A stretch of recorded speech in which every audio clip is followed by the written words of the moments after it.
Hello everybody. Micro economics की class में आप सभी का स्वागत है। माइक्रो इकोनॉमिक्स में आज हम शुरू करने जा रहे हैं next chapter, market equilibrium under perfect competition. पूर्ण प्रतियोगिता में बाजार का संतुलन। पूर्ण प्रतियोगिता बाजार के बारे में हम पहले बात कर चुके हैं और इसके कौन कौन से फीचर्स हैं, कौन कौन से मेन पॉइंट हैं, उनके बारे में भी हम क्या है बात कर चुके हैं। तो आज इस चैप्टर में हम बात करेंगे कि परफेक्ट कंपटीशन मार्केट में इक्विलिब्रियम की जो कंडीशन है, संतुलन की जो परिस्थिति है, वो कब होती है। तो चलिए शुरू करते हैं। सबसे पहले हम बात करते हैं कि परफेक्ट कंपटीशन जो बाज़ार है उसमें संतुलन कब होगा। तो बच्चों, संतुलन वो सिचुएशन है, वो कंडीशन है जिसमें कोई भी प्रोडक्ट है, कोई भी वस्तु जो है, उसकी मांग किसी विशेष कीमत पर उसकी पूर्ति के बराबर हो जाती है। यानी कि किसी पर्टिकुलर प्राइस पर किसी भी प्रोडक्ट की डिमांड उसकी सप्लाई के इक्वल जब हो जाती है, तो उस सिचुएशन को हम क्या कहते हैं, इक्विलिब्रियम की सिचुएशन कहते हैं। यानी कि demand of X is equal to supply of X. कोई भी प्रोडक्ट की डिमांड और सप्लाई दोनों एक दूसरे के क्या हो जाती हैं, बराबर हो जाती हैं। इस सिचुएशन के अंदर न तो एक्सेस डिमांड होती है, यानी कि डिमांड सप्लाई से ज़्यादा होती है, और ना ही एक्सेस सप्लाई होती है, यानी कि सप्लाई डिमांड से ज़्यादा होती है। इस सिचुएशन के अंदर क्या है, दोनों एक दूसरे के इक्वल होते हैं। और इस सिचुएशन में जब वो दोनों एक दूसरे के बराबर होते हैं, जो रेट निर्धारित किया जाता है उस रेट को क्या कहा जाता है, इक्विलिब्रियम प्राइस, यानी कि संतुलन कीमत जो है वो कहा जाता है। जितना प्रोडक्ट कोई भी सेलर मार्केट में सेल करना चाहता है, उतना प्रोडक्ट जब वो सेल कर देता है, तब क्या है, मार्केट की डिमांड और सप्लाई क्या है, एक दूसरे के इक्वल होती है। और इक्विलिब्रियम की कंडीशन के अंदर जब मार्केट में रेट डिसाइड किया जाता है, तो उसको संतुलन कीमत यानी कि इक्विलिब्रियम प्राइस कहा जाता है। इसके बाद एक बात और मैं आपको बता देता हूँ कि अगर हम बात करते हैं कि परफेक्ट कंपटीशन के अंदर संतुलन जो है, इक्विलिब्रियम है, वो कब होता है। तो सबसे पहले ये बात आती है कि परफेक्ट कंपटीशन बाज़ार के अंदर संतुलन जो कीमत है, इक्विलिब्रियम प्राइस जो है, वो क्या है, कभी भी एक फर्म जो है वो डिसाइड नहीं करती। इसमें इक्विलिब्रियम प्राइस को डिसाइड करता है उद्योग के द्वारा क्या है, डिसाइड किया जाता है। जब किसी इंडस्ट्री के अंदर क्या है, पूरे बाज़ार की डिमांड और पूरे बाज़ार की जो सप्लाई है एक दूसरे के इक्वल होती है, तब क्या है, इसमें रेट जो है वो निर्धारित किया जाएगा। बाज़ार मांग का मतलब क्या है, एक पूरे बाज़ार के अंदर जितने भी कंज्यूमर है, उन सभी के द्वारा जितनी डिमांड की जाती है उसको हम क्या कहते हैं, मार्केट डिमांड कहते हैं। और मार्केट सप्लाई क्या होती है, एक उद्योग के अंदर जितनी भी फर्में होती हैं, उन सभी ने जितना प्रोडक्शन किया है और जितना वो क्या है उस प्रोडक्ट की सप्लाई कर रहे हैं, उसको क्या कहा जाता है, मार्केट की सप्लाई कहा जाता है। तो जहाँ पर क्या है, कोई भी प्रोडक्ट के अंदर क्या है, कोई पूरा पूरा जो बाज़ार होता है, उस बाज़ार की जो सप्लाई और उस बाज़ार की जो डिमांड है वो एक दूसरे के इक्वल होती है, तो वहाँ पर क्या होता है, इक्विलिब्रियम प्राइस को डिसाइड जो है वो किया जाता है। इक्विलिब्रियम प्राइस को हम क्या है, एक टेबल और डायग्राम के थ्रू क्या है समझते हैं। तो यहाँ पर एक टेबल बनाई गई है। इस टेबल में क्या है, सबसे पहले प्राइस दिखाया गया है किसी प्रोडक्ट का। उसके बाद यहाँ पर जो प्रोडक्ट लिया गया है वो आइसक्रीम को जो है वो लिया गया है। आइसक्रीम की क्या है, सप्लाई दिखा रखी है, और यहाँ पर आइसक्रीम की क्या दिखाई हुई है, डिमांड दिखाई हुई है।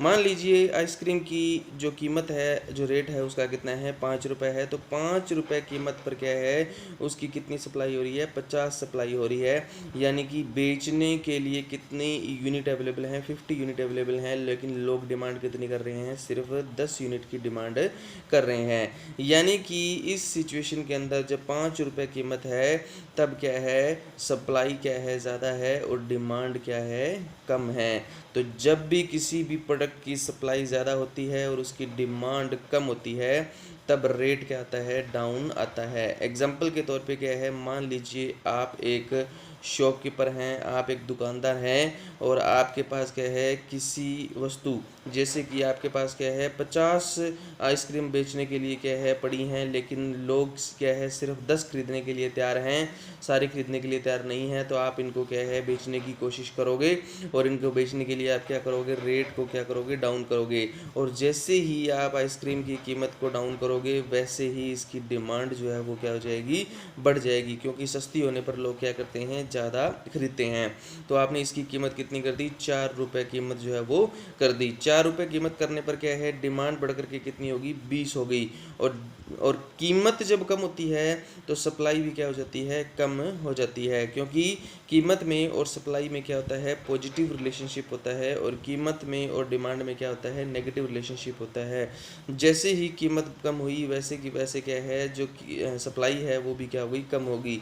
लेकिन अभी भी क्या है, सप्लाई जो है वो डिमांड से क्या है, ज़्यादा है।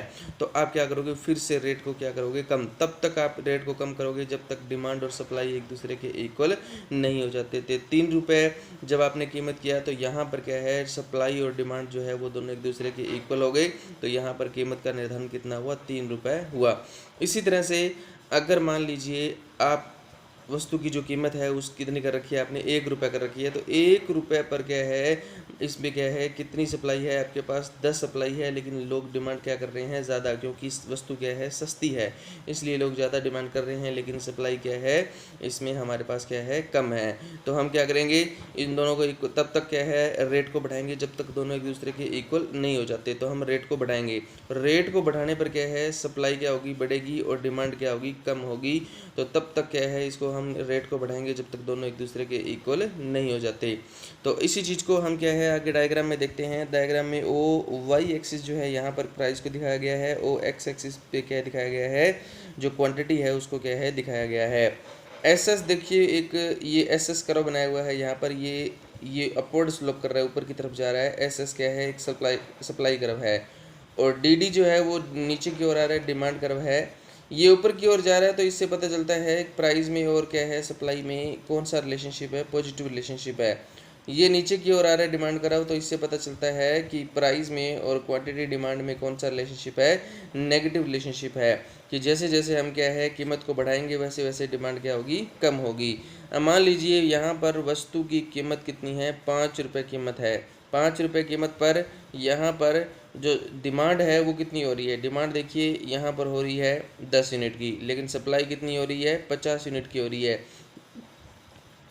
तो हम कीमत को क्या करेंगे, कम करेंगे। जैसे ही हम कीमत को कम करते हैं, कीमत कम करने पर डिमांड बढ़ जाती है, और सप्लाई जो है वो क्या हो जाती है, कम हो जाती है, और हमारा जो रेट है वो कितना हो जाता है, 3 रुपये। 3 रुपये पर सप्लाई और डिमांड जो है दोनों एक दूसरे के इक्वल हो जाते हैं, तो इक्विलिब्रियम प्राइस जो है वो निर्धारित हो जाता है। इसी तरह से अगर क्या है, प्राइस 2 रुपये है, तो 2 रुपये पर क्या है, यहाँ पर देखिए सप्लाई कितनी है, हमारे पास 20 यूनिट है, और डिमांड कितनी है, 40 यूनिट है। तो डिमांड ज़्यादा है, सप्लाई कम है, तो हम रेट को क्या करेंगे, बढ़ाएंगे। तो रेट को तब तक बढ़ाएंगे जब तक दोनों एक दूसरे के इक्वल नहीं हो जाते। जैसे ही हम रेट को बढ़ाएंगे वैसे ही क्या है, हमारी जो सप्लाई है वो क्या हो जाएगी, बढ़ जाएगी, और डिमांड जो है वो क्या हो जाएगी, कम हो जाएगी, और वापस हम कहाँ पहुँच जाएंगे, इक्विलिब्रियम प्राइस पर क्या है, पहुँच जाएंगे। तो इस तरह से हम पूर्ण प्रतियोगिता के अंदर क्या है, कीमत का निर्धारण जो है वो करते हैं। अब जो पॉइंट आता है हमारे पास, वो पॉइंट है कि पूर्ण प्रतियोगिता के अंदर जब कीमत निर्धारित किया जाता है, प्राइस डिसाइड किया जाता है, तो कौन कौन सी अजम्पशंस हैं, कौन कौन सी मान्यताएं हैं। तो 3 मान्यताएं हैं इसके अंदर। तो पहली मान्यता क्या है कि मांग वक्र, डिमांड कर्व का ढाल क्या होगा, नेगेटिव होगा। नेगेटिव कैसे होगा, वो नीचे की तरफ आएगा, जैसे मैंने अभी आपको बताया था कि वो डाउनवर्ड स्लोप कर रहा है। नेगेटिव स्लोप करेगा, वो नीचे की तरफ आएगा। और जो सप्लाई कर्व है उसका जो ढाल है वो क्या होगा, पॉजिटिव होगा, यानी कि वो ऊपर की तरफ जाएगा। जैसे कि मैंने यहाँ पर बताया था, ये डिमांड कर्व है, ये नीचे की तरफ आ रहा है, और सप्लाई कर्व जो है वो क्या है, ऊपर की तरफ जा रहा है। उसके बाद तीसरा पॉइंट क्या है, तीसरी जो मान्यता वो ये है कि इसमें गवर्नमेंट का क्या है, कोई भी इंटरफेयर नहीं होगा।